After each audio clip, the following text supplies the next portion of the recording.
Coming up on River City Presents, we'll be discussing World War I with Professor of History Brent Taylor.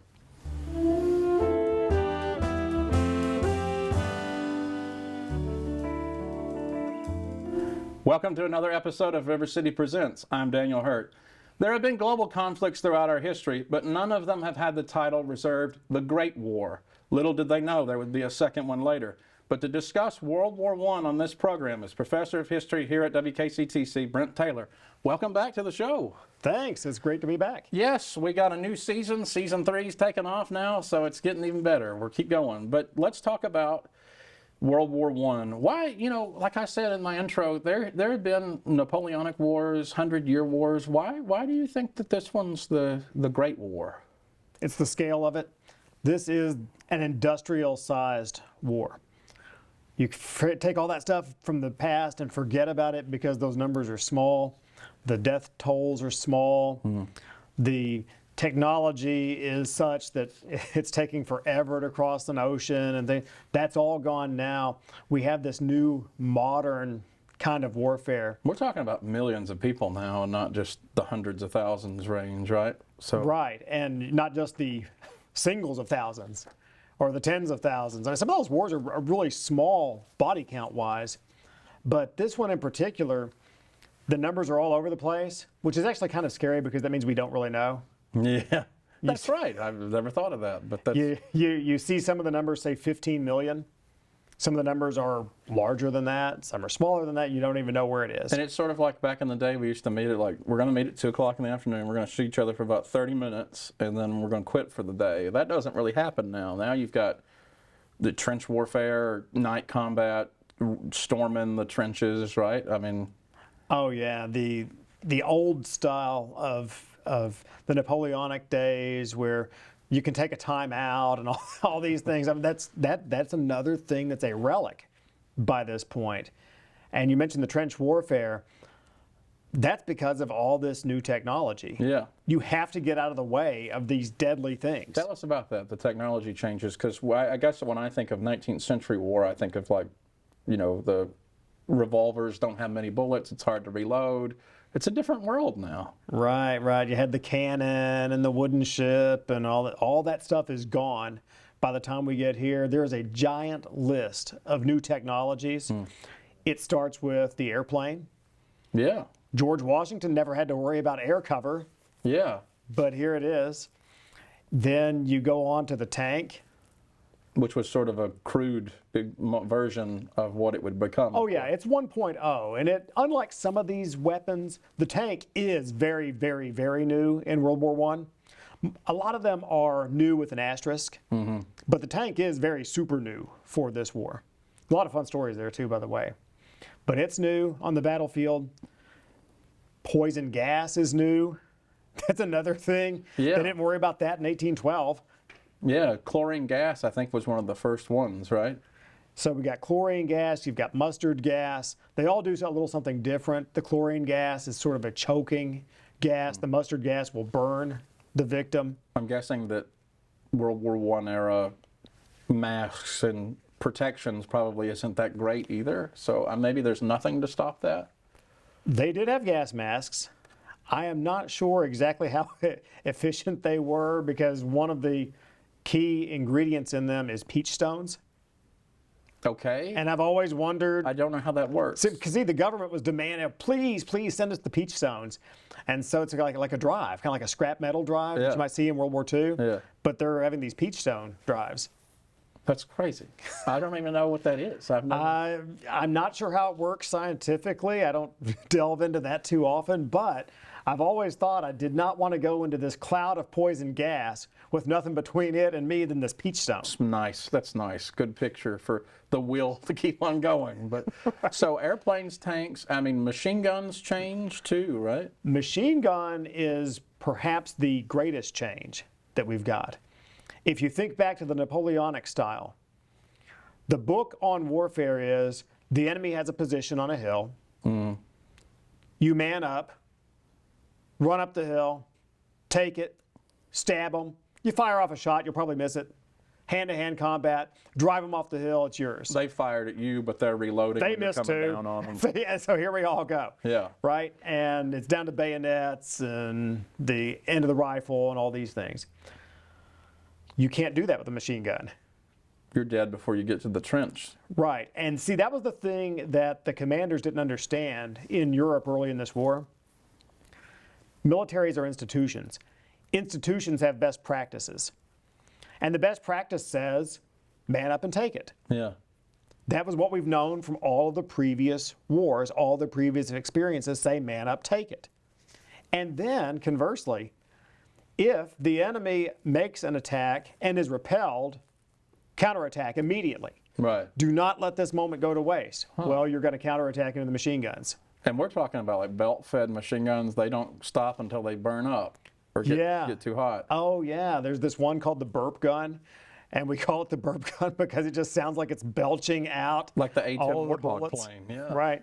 Yeah, you're talking just multiple rounds per minute. Really high numbers. And the machine gun is completely deadly. It's a game changer. It sounds to me like in the lead up to this, with all this technology changing, it seems like that the tactics and traditions of the war hadn't quite caught up to the technological changes. So you're still using a 19th century mentality in a 20th century war. That's the problem. Right. That's 100% the problem. Because if you think about a general who is, let's say, 55, 60 years old, they're fighting wars from way back. Civil War mindset almost. Possibly. Or Spanish-American War. Oh, definitely. Yeah. And it's just not going to catch up until you see it play out on the battlefield. And that's why these casualty numbers Are so dramatic. they're crazy. You look at the Somme or Verdun, you're looking at six-figure casualty numbers. It's crazy to think about. And then there's the famous no man's land, which we'll get into with these other battles, and I'll ask you about that then. But first, sort of set the scene for the turn of the century. So what's going on in Europe? Why is there's this tension building? They called the powder keg in Eastern Europe. What's going on? Why all the people mad? Well, there's two things going on. You mentioned Eastern Europe, so we'll start there and then we'll swing back to Central Europe. In Eastern Europe, you have what's called the sick man of Europe. This is an old history phraseology. The sick man of Europe is the Ottoman Empire. Oh, the old Islamic Empire. Yeah. So once very powerful, but now in serious decline. But it also happens to be in a very strategic place, which is at the crossroads of two continents. Eurasia, yeah. Eurasia and the Bosporus and the Dardanelles and the old route between Europe and Asia. And for a long time, countries like Russia looked at those territories very jealously. Places like the Crimea, you may have heard of it. Yes, very relevant to today's. We're fighting a war there again 7,500 years later. Again. Yeah. Well, and you know, Napoleon once said that, you know, if there were ever a capital city for a world government, Istanbul would be its capital because it's at the center of the world. So, Ottoman Empire is having trouble. What else is going on? The other thing is Germany. Germany is a brand new nation as of the 1800s. So it has completely upset what they used to call the balance of power in Europe. And the new countries don't like it. Germany feels like it's their time to shine. And they're basically on a collision course. So you've got people eyeing the Ottomans because they see a weak man when they're down. You've got Germany sort of coming in now as the strong player in the middle of Europe. Yes. And then you've got the Allied powers, or what would be the Allied powers, France and Britain, the traditional leaders going, uh-oh, this is a new threat sort of building. England in particular, but then also France. France just didn't want any part of this. And then also you've got that history there. Even though Germany's very new, by the time you get to World War I, they've already fought the Franco-Prussian War against each other. Yeah. Well, and so, I mean, they're rivals, but then it's fascinating that it's all sort of culminating at it's sort of everything's happening at once. And then, of course, there's Austria-Hungary, So there's this guy, Franz Ferdinand. Yes. So tell us a little bit about how he fits into all this. All right, so first of all, Austria-Hungary is something of a mess. If you were to look at it on a map, it is one of these old-style land-based empires where they have gone out and just simply conquered their neighbors. It's like 19th, 18th century empire building. Yes, that was the way that thing was constructed. If you look inside it, it was not a nation state as we conceive nation states in a 20th century sense. It's like Holy Roman Empire, isn't it? It looks something like that, right? It's this conglomerate of different areas and places, and furthermore, the people don't like each other. And so there's all this tension inside there. The Austrians and the Hungarians don't necessarily get along, and then it gets worse from there. So you've got like a powder keg within a powder keg. You've got people within a country that don't get along in a country that doesn't make sense. So it's doomed, sort of, in my mind, then, thinking about it that way. Think modern Iraq. Okay. And maybe you'll see this comparison there. Well, that went well. Yeah. Exactly. So, And then Franz Ferdinand. yeah. So this guy is the second highest ranking noble in that empire. If something happens to the emperor, he's the new emperor. And he's about to make a political appearance in Sarajevo, which is right there in the Balkans. It's also a hop, skip, and a jump from Serbia. And the problem is, Serbia there has teamed up with the Allies. Austria-Hungary is in the Central Power, so you have these alliances that are facing each other. And the idea was collective security. If their next war is happening, then we want friends. So you're saying that this is all, if one of these countries gets attacked, everybody got to get in it, even if it's like an accident or something dumb, maybe. Oh, yeah. There's a little train of consequences that starts here. I've seen some writing about this that's almost confused. Russia and Germany, for example, don't really have a beef with each other in this time frame. Yeah. And so what's the problem? Why are they careening towards war? I'm going to ask the question that I'm sure that somebody asked in a war room somewhere. Why are we doing this over Serbia and Bosnia? I'm not sure anybody even stopped. That's the whole thing, right? Once the snowball starts, it just has a life of its own. It just amazes me that these two countries that, if you, no offense to them, but if you poll a large number of Americans, they might not be able to pick them out on a map, Oh, no, clearly not. Sarajevo? Yeah. I mean, if you show that name to someone, could they even pronounce it? Yeah. It's hard to say. Unless they watched the Olympics in the 80s, maybe. Sarajevo. Right. So this guy, I find this story amazing because it almost didn't happen, this assassination. Oh. So explain this principe and where we... Okay. This is one of the wildest stories in the 20th century. And he's part hands down. He's part of an evil group, so to speak, called the Black Hand. Okay. If you're going to have a terrorist group, you need a cool name. It is a cool name. And that name is the Black Hand. Right, we're coming at you. I'm imagining a logo. It should. It should have, like, the fingers are spread out, or it's got a knife maybe inside the hand, something of that nature. So the Archduke is coming to Sarajevo for this political appearance. Why does the Black Hand not like him? Because they believe in a greater Serbia. And a greater Serbia? Yes. Okay. A greater Serbia is going to be Serbia plus. And the plus includes the regions around Sarajevo. Okay. So they believe, because Serbs live there, that belongs to them. This is nationalism. I've heard this before. Yes. But we will hear this later. Oh, you hear it all the time, right? Self-determination and... They're the same culturally as us. We should just be part of us. Of course. Yes. Yeah, you'll see that in the sequel. Yeah, that's right. That is correct. And so they want this greater Serbia. They believe, like terrorist groups do, you've got to make a splash. What would be splashier than this guy comes down and we assassinate him? Right there, make a big spectacle out of it all.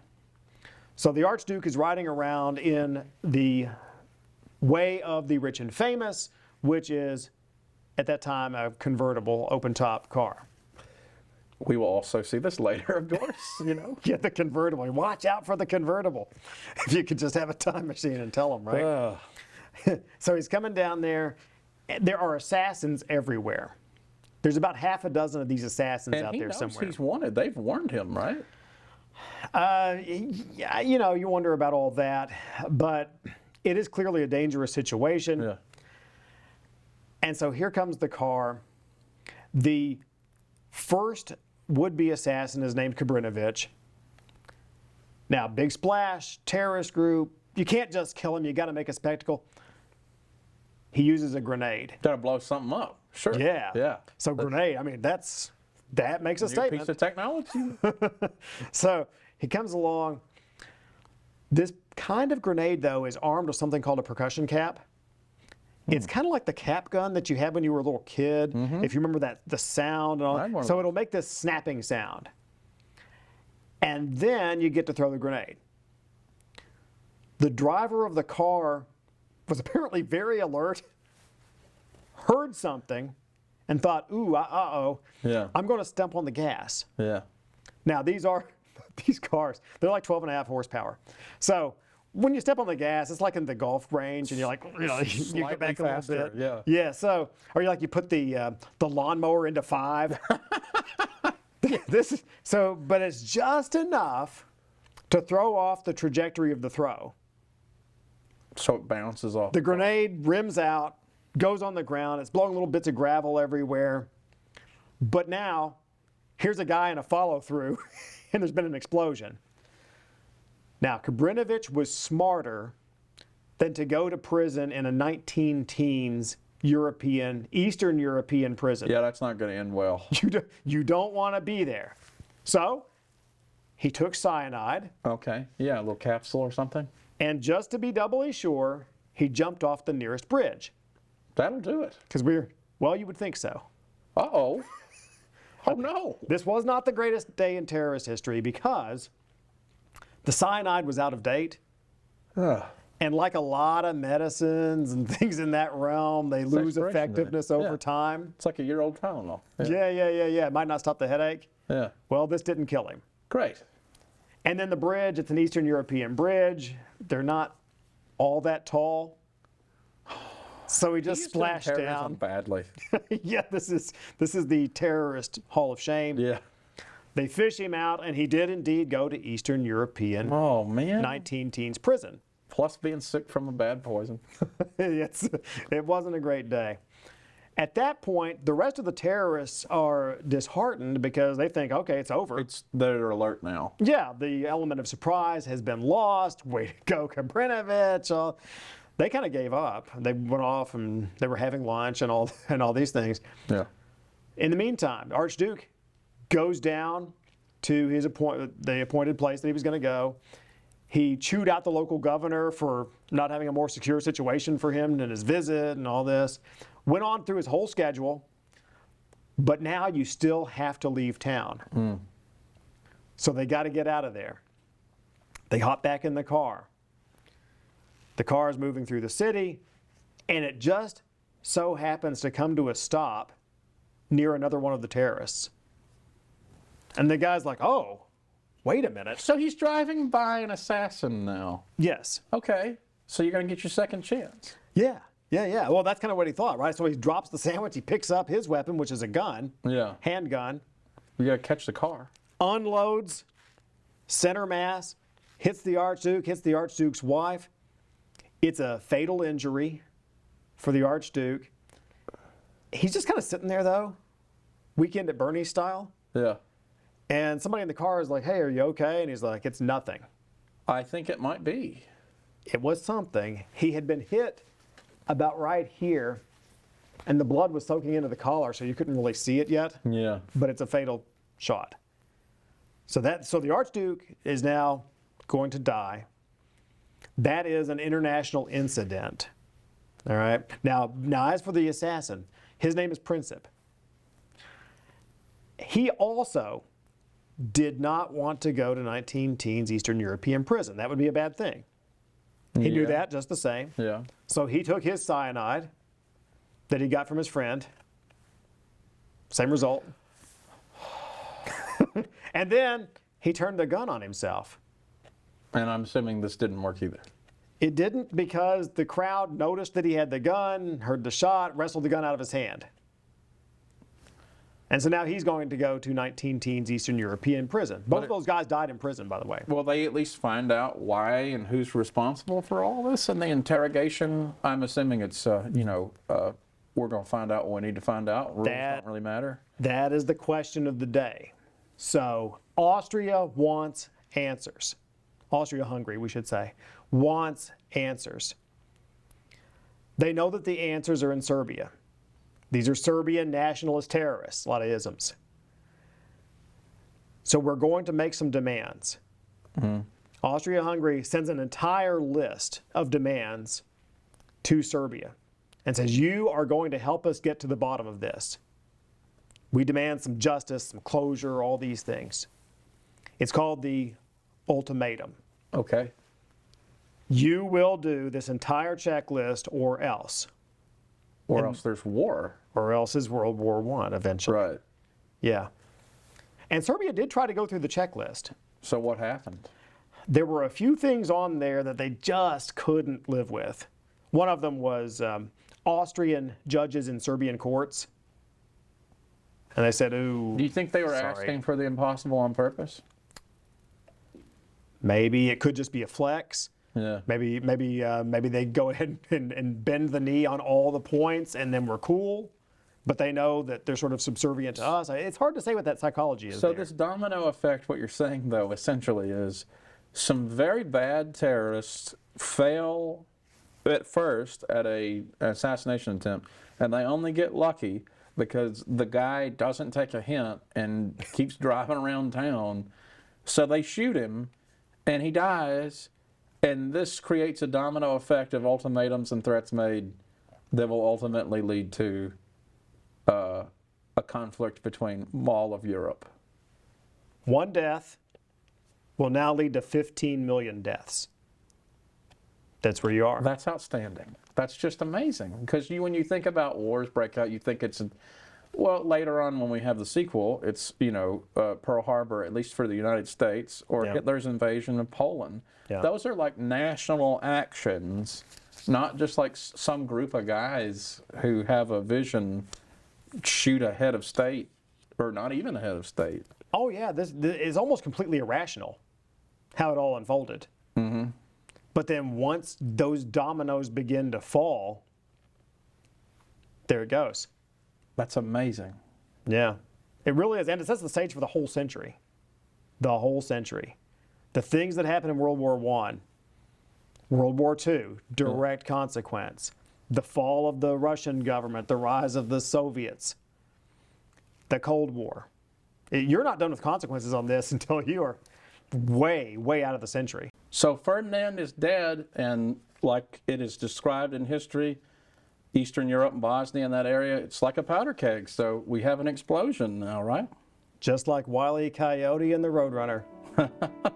On that note, I got to ask, we're out of time. You all right with doing another part 2 down the road? Let's do it. All right. That was my guest, Brent Taylor, today, professor of history at WKCTC. Hope you enjoyed the show. Thanks for watching.